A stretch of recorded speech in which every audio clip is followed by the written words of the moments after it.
السلام عليكم ورحمة الله وبركاته. ازيكم يا شباب؟ يا رب تكونوا بخير. طلاب كتير في الفترة دي بتكون محتارة تختار اونلاين ولا سنتر، وبرضه بتكون محتارة تشتري كتب ايه او تشترك مع مدرسين مين لو اختاروا ان هم ياخدوا اونلاين.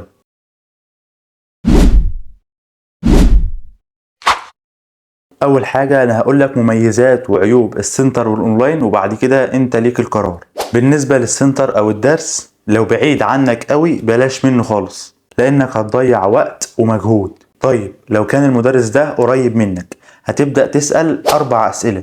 1. هل طريقة شرح المدرس ده كويسة؟ 2. هل طريقة حله كويسة؟ 3. هل بيعمل امتحانات بصفة دورية؟ 4. هل بيقدر يسيطر على المجموعة وبيقدر يشرح من غير وش ولا صداع؟ ال4 نقط دول لازم تلاقيهم في كل مدرس. لو ما لقيتهمش في اي مدرس ما تروحش عنده، انما لو لقيت ال4 اسئله دمت اجابتهم صح يبقى المدرس ده لازم تروح عنده، وسيبك من فكره الاونلاين خالص. بالنسبه بقى للاونلاين، زي ما قلت لك مش هتلجأ للاونلاين غير لما يكون السنتر او الدرس بعيد عنك وال4 اسئله دمت ما تحققوش. طيب ايه هي مميزات ان انا اخد اونلاين؟ اول حاجه انت هتكون ضامن المدرس اللي انت هتاخد عنده ان هو من احسن المدرسين في مصر، وبشهادة الاف من الطلاب، وبشهادتي طبعا عشان انا هقولها لك كمان شوية.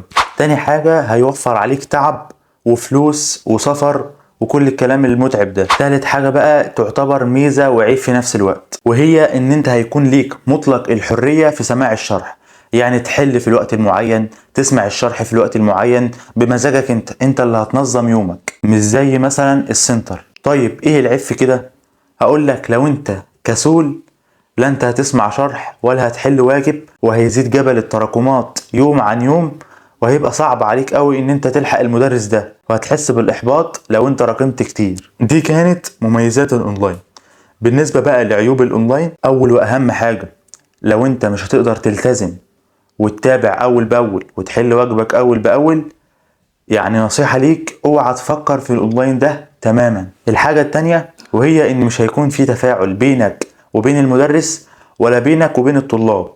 يعني الواحد وهو قاعد في الدرس كده مع طلاب صحابه بيحس ان في تنافسية وجو كده يشجع على المذاكرة من الاخر، انما جو الاونلاين ده يعني ايه ما بيبقاش فيه تفاعل قوي.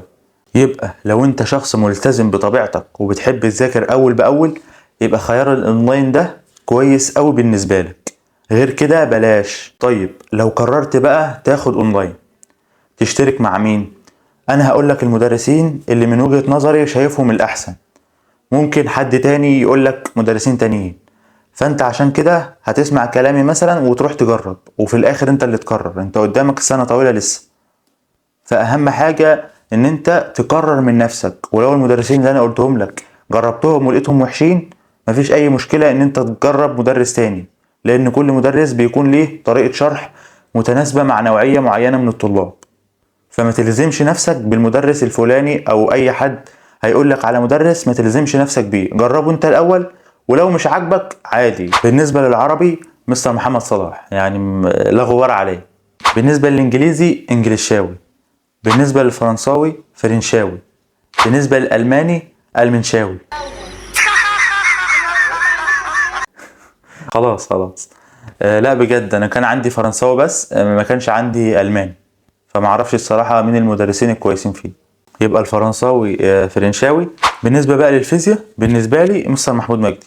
الكيمياء مستر خالد صقر. الأحياء هيبقى مستر أحمد الجوهري.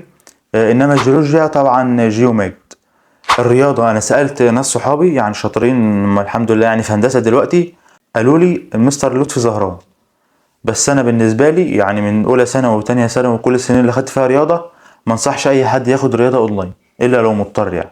بالنسبة بقى للكتب اللي كانت معايا واللي بنسبة كبيرة بيجي منها أفكار كتير في آخر السنة، وبإذن الله يعني مش هتصدقوا كلامي غير وانتوا قاعدين قدام ورقة الامتحان. العربي كان معايا الامتحان وكيان. كيان ده يعني لو عايز تظبط نفسك في النحو وتنسى موضوع النحو وتكون داخل الامتحان وانت يعني حاسس ان انت قمة في النحو وهتقفله، يبقى اشتري كتاب كيان. بالنسبة للانجليزي كان معايا المعاصر.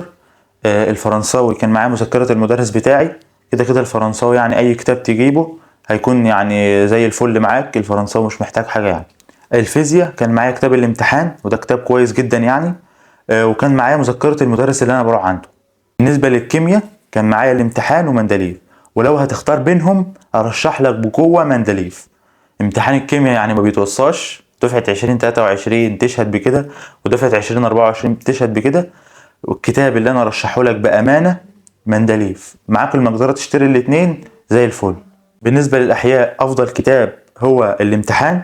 بالنسبة للجيولوجيا الصراحة انا سألت ناس صحابي وقالوا لي ان هم كان معاهم كتاب التفوق، وكتاب التفوق كان كويس جدا يعني في الشرح والحل الاتنين. بس انا الصراحة كان معايا كتاب الامتحان وهو كان كويس برضه. فانت برضه شوف المدرس بتاعك هيقول لك ايه. الرياضة طبعا من غير كلام كتاب المعاصر، دول اهم الكتب اللي باذن الله باذن الله من غير مقاطعة كده افكار الامتحان، او يعني اغلبية افكار الامتحان بتكون منهم. مش لازم تقابل السؤال نفسه، بس الافكار بتتكرر. ولو في اي كتاب تاني عايز تشوفه او تشوف الاسئلة بتاعته او تشوف الشرح بتاعه، ممكن تنزله PDF على التابلت لو انت مهكره، او تشوفه على التليفون. فانت هيكون ليك يعني خيارات كتير، بحيث ان انت ما تضيعش فلوس كتير على الارض. يعني لو في اي كتاب تاني عايز تشوفه شوفه PDF، لو عجبك يا سيدي يبقى اشتريه. تمام وبس كده. ده كان الفيديو بتاع النهارده، يعني ما حبيتش اطول عليكم. ما تنسوش بقى اللايك والاشتراك، يعني انا ما بستخسرش فيكم حاجه. واي حاجه تانية عايزين نتكلم عنها اكتبوا لنا في التعليقات، واستنونا فيديوهات كتير باذن الله. والسلام عليكم.